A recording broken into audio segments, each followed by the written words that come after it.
আমি যদি বলি যে পৃথিবী এবং ফুটবলের মধ্যে আকারগত পার্থক্য কি, কিংবা পৃথিবীকে কমলা লেবুর সাথে তুলনা করা হয়, সেটির সাথে পার্থক্য কি, এই উত্তরটি আমরা যদি একটু চিন্তা করি তাহলে কিন্তু আমরা পেয়ে যাব যে কমলা লেবুর চারপাশে আমরা যে ধরনের মসৃণ ত্বক দেখি, বা কমলা লেবুর ত্বক যেভাবে মসৃণ হয়, সমান হয়, পৃথিবী যে অভিগত গোলক, আমরা কিন্তু এর ত্বকে সে মসৃণ রূপটি দেখতে পারি না।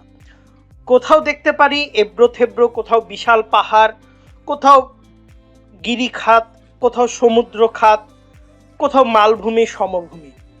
এই যে পৃথিবীর এই পার্থক্যগুলো আসলে কেন তৈরি হয়? আমরা যে আগের ভিডিওতে ভূ আলোড়ন সম্পর্কে পড়েছিলাম, সেই ভূ আলোড়নটি কিভাবে ঘটে থাকে।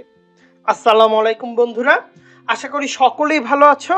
আমি আল রাব্বি সিমেন্স, সকলকে স্বাগত জানাচ্ছি 10 মিনিট স্কুলের পক্ষ থেকে। আমরা যে চিন্তাটি করেছিলাম যে ভূ আলোড়ন বলতে আমরা কি বুঝেছিলাম এর আগে, যে পৃথিবীর অভ্যন্তরীণ কারণে যে সব আন্দোলন অর্থাৎ পরিবর্তন, যে ভূ আন্দোলনগুলো সৃষ্টি হয়, সেগুলোকে আমরা ভূ আলোড়ন হিসেবে চিহ্নিত করেছিলাম। এবং এটিও বলেছিলাম যে এর ফলে কিন্তু ভূত্বকে, ভূমিরূপের যে তারতম্য, এটি কিন্তু আমরা দেখতে পাই। অর্থাৎ পৃথিবী তো ফিচারলেস বল না, একটি ফুটবল না, এটার মধ্যে আমরা বিভিন্ন প্রাকৃতিক অবয়ব কিংবা এনভায়রনমেন্টাল ফিচারগুলো দেখতে পাই। তো এই ফিচারগুলো বা এই যে ভূ আলোড়ন, এটি আসলে কিভাবে হয়ে থাকে সেটি তো আমরা এর আগে থেকে পড়ে আসছি। কারণ সম্পর্কে আমরা দেখেছি যে এই আন্দোলনে পৃথিবীর অভ্যন্তরীণ শক্তিগুলো কিভাবে কাজ করে। তো শ্রেণী বিভাগ সম্পর্কেও আজকে আমরা জানার চেষ্টা করব। তো চলো বন্ধুরা, এখন আমরা ভূ আলোড়ন এটির সম্পর্কে আরেকটু বিস্তারিত জানার চেষ্টা করি। তো ভূ আলোড়ন কিংবা আর্থ মুভমেন্ট, যে ভূ আলোড়নটি কি, আমরা বলেছি যে পৃথিবীর মধ্যে বিভিন্ন শক্তির উৎপত্তি আমরা দেখেছি। ধরো এটি একটি পৃথিবী, এবং এর মধ্যে আমরা জানি বিভিন্ন ধরনের গলিত পদার্থ রয়েছে, যেগুলোকে আমরা ম্যাগমা নামে চিনে থাকি। বিভিন্ন তাপ চাপের বিভিন্ন পার্থক্য কিন্তু আমরা দেখতে পারি। তো এই যে তাপ চাপের পার্থক্য কিংবা আর্থ মুভ, এর ফলে যে এই তাপ বা চাপ দুটিরই কিন্তু হ্রাস বৃদ্ধি ঘটে থাকে, যার ফলে কিন্তু এই ধারণাটি থেকে আসলে ভূ আলোড়নের সৃষ্টিটি হয়। দেখা যায় এটি হতে কোথাও একটি চাপ প্রদান করছে, তার ফলে এখানে একটি ক্র্যাকের সৃষ্টি হচ্ছে, বা কোথাকার মাটি হয়তো নিচে নেমে যাচ্ছে। এই যে বিভিন্ন প্রকার পরিবর্তন, এটি কিন্তু মূলত ভূ আলোড়ন থেকে হয়ে থাকে। এবং এর জন্য পৃথিবীর যে আমরা ভিতরের যে বিভিন্ন তাপ এবং চাপের হ্রাস বৃদ্ধি দেখি, পৃথিবীর বিভিন্ন গলিত পদার্থ থাকার কারণে সেটি কিন্তু একটি বড় দায়। ইভেন আমরা দেখেছি যে পরিচলন স্রোত সম্পর্কে, কনভেকশনাল কারেন্ট সম্পর্কে, যদি তোমরা আগের ভিডিওটি দেখে থাকো যেখানে আমরা পাত সঞ্চালন মতবাদ নিয়ে আলোচনা করেছি, ওই ভিডিওগুলোতে কিন্তু আমরা পরিচলন যে স্রোত সেটিকে নিয়ে কিন্তু বিশাল একটি আলোচনা করেছি। সেটিও দেখি আমরা যে ভূত্বকের উপর কি ধরনের প্রভাব ফেলে। তো ভূ আলোড়নকে কিন্তু আমরা আকস্মিক বা ধীর গতির দুটি উপায় হতে দেখেছি। আগের ভিডিওতে আমরা আলোচনা করেছি আকস্মিক বলতে আমরা কোনটি আলোচনা করেছি, যে শক্তিটি আসলে ভূপৃষ্ঠে, ধরো এটি যদি পৃথিবী হয়, ভূপৃষ্ঠে আসলে যদি দ্রুততার সাথে সাডেনলি, র্যাপিডলি, ওভার টাইম বা খুব তাড়াতাড়ি দ্রুত একটি পরিবর্তন ঘটায়, সেটিকে আমরা মূলত আকস্মিক পরিবর্তন হিসেবে জেনে থাকি। এবং পৃথিবীর অভ্যন্তরীণ যে শক্তি বা ভূপৃষ্ঠের যে আঞ্চলিক বা মহাদেশের গঠন কাঠামোর যে বিকৃতি, যেটি আমরা ভূ আলোড়ন হিসেবে জেনে থাকি, এগুলো কিন্তু ভূ আলোড়নই ঘটে। অর্থাৎ এই যে পৃথিবীর ধরো এই অংশটি একরকম আছে, ধরো কালকেই তুমি দেখলে এই অংশটি আর এমন নেই, এই অংশের মাটি হয়তো দেবে গিয়েছে, দুঃখিত বন্ধুরা, এই অংশের মাটি হয়তো দেবে গিয়েছে। তো এটাও কিন্তু ভূ আলোড়নের ফল। তো এখন যদি দেখি যে এই ভূ আলোড়ন, যেটিকে আমরা মূলত পৃথিবীর অভ্যন্তরীণ কারণে সৃষ্ট আন্দোলনকে বোঝাচ্ছি, এটি আসলে তো বিভিন্ন ভূমিরূপ গঠন করে, তাই না? আমরা তো এখান থেকে জানার চেষ্টা করলাম। তো এই ভূমিরূপটি গঠন করতে গিয়ে এই ভূমিরূপের যে তারতম্য হয়, সেটির ভিত্তিতে আমরা ভূ আলোড়নকে দেখি দুটি ভাগে ভাগ হতে। একটি হচ্ছে মহীভাবক কিংবা উলম্ব আবরণ, আরেকটি হচ্ছে গিরিজনিক কিংবা অনুভূমিক আবরণ। এটি কি মহীভাবক কিংবা উলম্ব আলোড়ন, দুঃখিত, মহীভাবক বা উলম্ব আলোড়ন, এবং গিরিজনিক এবং অনুভূমিক আলোড়ন। আমি যদি আবরণ বলে থাকি দুঃখিত। তো এই মহীভাবক কিংবা উলম্ব আলোড়ন কি এবং গিরিজনিক কিংবা অনুভূমিক আলোড়ন কি সে সম্পর্কে আমরা একটু জানার চেষ্টা করব এই ভিডিওতে। তো আমরা একটু এগুলো মুছে নেই। তো এখন যদি দেখি যে ধীর পরিবর্তন, এটি আসলে কি? ভূত্বকের পরিবর্তনকারী শক্তি যখন ধীর গতিতে কাজ করে তখন সেটিকে আমরা ধীর পরিবর্তনকারী শক্তি হিসেবে কিন্তু চিনে থাকি। ধীর পরিবর্তনকারী শক্তির মধ্যে আমরা কি দেখি? যে ধরো নগরীয় ভবন, অবক্ষেপণ কিংবা বিচূর্ণী ভবন নিয়ে আলোচনা আমরা করেছি। তো এই প্রক্রিয়ায় কিন্তু ভূমিরূপের পরিবর্তন হতে বহু বছর লেগে যায়। দেখা গেছে আমরা আকস্মিক পরিবর্তনে হয়তো সাডেন একটি চেঞ্জ দেখতে পারবো। ধরো তুমি যে বাসায় আছো সে বাসার সামনে ধরো বিশাল যদি খোলা প্রান্তর থাকে, ভূমিকম্পের ফলে যদি সেখানে একটি ফাটল ঘটে, তুমি কিন্তু এইটি ওভার টাইম বা কয়েক সেকেন্ডের ভূমিকম্পের জন্য তৈরি হয়ে যেতে পারে। কিন্তু ভূ আলোড়নের ধীর পরিবর্তনে কিন্তু আমরা এটি দেখি বেশ সময় সাপেক্ষ ব্যাপার। তো মহীভাবক আলোড়নটি যদি আমরা দেখি, যেটিকে আমরা অ্যাপিরোজেনিক অর ভার্টিক্যাল মুভমেন্ট হিসেবে জেনে থাকি। মহীভাবক আলোড়ন, অ্যাপিরোজেনিক মুভমেন্ট অথবা ভার্টিক্যাল মুভমেন্ট। তো এটি কি, এটি সম্পর্কে একটু আলাপ করি। ধরো পৃথিবীর উপরিভাগের ভূপৃষ্ঠ লম্বভাবে যদি উপরে নিচে ওঠানামা করে এবং ব্যাপক এলাকা জুড়ে যদি এই আলোড়নটি হয়, তখন সেটিকে আমরা মহীভাবক আলোড়ন হিসেবে চিহ্নিত করে থাকি। যেমন আমরা যখন পর্বতের উদাহরণ পড়ি তখন কিন্তু আমরা একটি এক শ্রেণীর পর্বত নিয়ে আলোচনা করেছিলাম। এই যে সাতপুরা বিন্ধ্যা রেঞ্জ দেখতে পাচ্ছ এবং মাঝখানে দেখতে পাচ্ছ নর্মদা রিভার বয়ে চলছে এবং এখানেও একটি চিত্র দেখতে পাচ্ছ।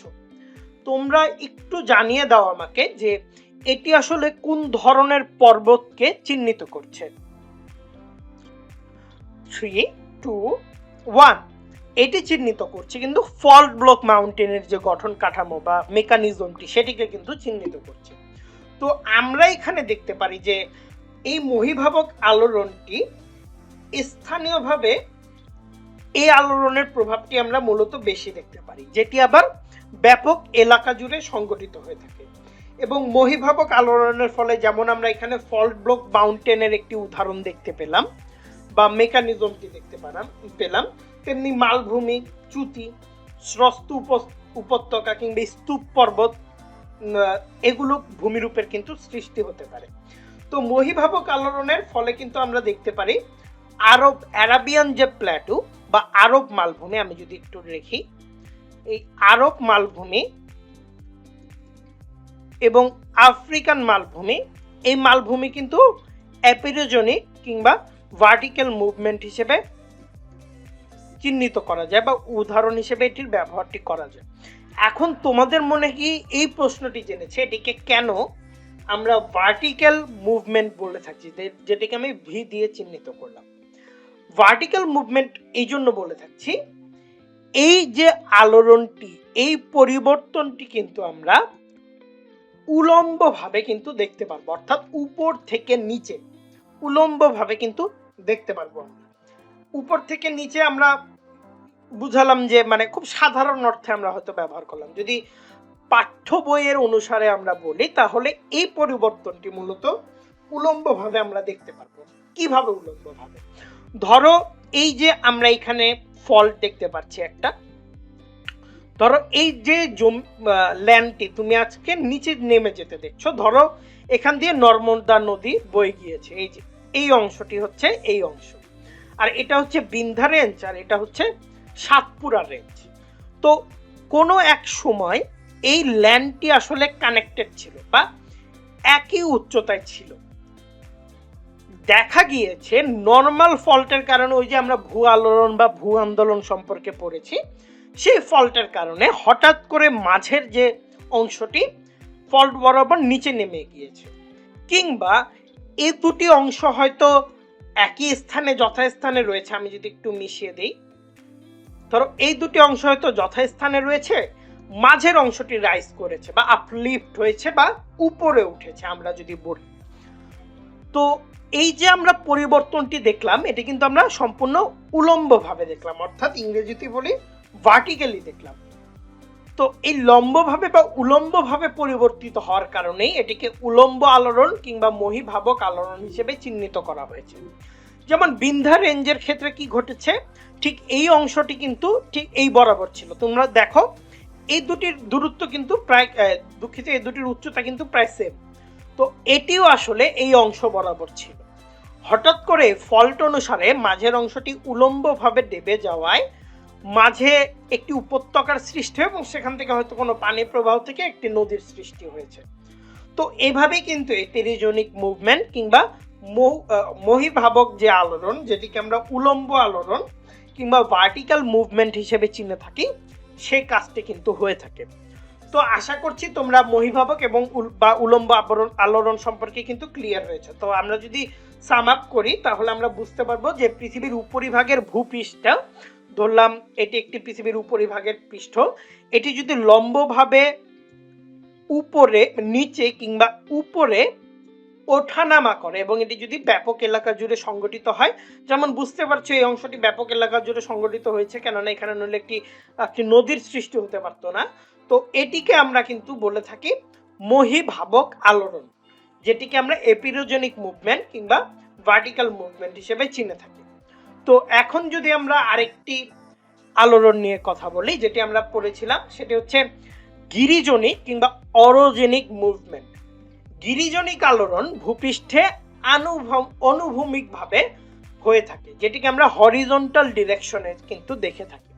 সেটি কিভাবে, ধরো গিরিজনিক, এখানে তোমাদের মনে আসতে পারে যে অর শব্দের অর্থ কি, এটি সম্পর্কে আমরা জানবো। তবে দেখো এইখানকার একটি চিত্র দেখো, যেটি আমরা বলেছিলাম অনুভূমিকভাবে। ধরো এটি আমরা ধরে নিলাম যে আমরা এই চিত্রটি দেখে ধরে নিলাম এটি এপিরোজেনিক মুভমেন্ট, অর্থাৎ মহীভাবক আলোড়নে হয়েছে। দেখো এখন আমাদের এই ধারণাটি সঠিক নাকি ভুল কোনটি, সেটি আসলে আমরা প্রমাণ করি। চলো, আমরা এখানে কি দেখতে পাচ্ছি, দুটি প্লেট দুপাশ থেকে আসছে এবং এটি কিন্তু কোন পর্বতের উদাহরণ তোমরা একটু কমেন্টে জানিয়ে দাও। 3, 2, 1। তোমরা কি ধরতে পেরেছো এটি কোন পর্বতের উদাহরণ? তাহলে তোমরা একটু উদাহরণগুলো শোনো। এই ধরনের পর্বত কিন্তু হিমালয় পর্বতমালা। এই ধরনের পর্বত আমরা দেখতে পাই আল্পস পর্বতমালা। এই ধরনের পর্বত আমরা এছাড়া কোথায় দেখতে পারি? এই ধরনের পর্বত দেখতে পারি রকি পর্বতমালা, কিংবা এই ধরনের পর্বত আমরা দেখতে পারি আন্দিজ পর্বতমালা। তোমরা যদি উদাহরণগুলো শুনেও না বুঝতে পারো যে আমরা কোন ধরনের পর্বত নিয়ে আলাপ করছি, তাহলে অবশ্যই ভঙ্গিল পর্বতমালা কিংবা ফোল্ডেড মাউন্টেনের ভিডিওটি দেখবে।